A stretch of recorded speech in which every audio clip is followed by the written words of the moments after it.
Tembangane prajurit ebek minggir utawa mlebu sajroning bebarisan kisana. Kiye bergodo turangga sing bakal nrabas sabarang jaman, sing ora bakal maras maring sawirnane gegaman.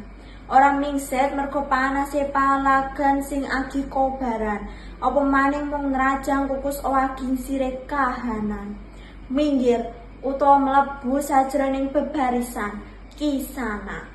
Sawise jemledher swara pecut kaya bledhek ngadung tawang, ndedel kukuse dupa goleng ngentopno sawernane indang. Aja wani-wani rika nyepelekno, najan mung wujud jarang kepang. Kiye panjelmane gunungan Senopati, manggala sakabehe perang.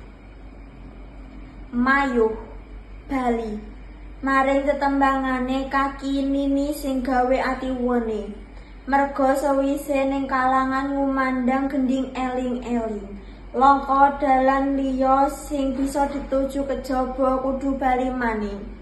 Bali nuhoni ilina bapak serayu sing tansah gawe piweling.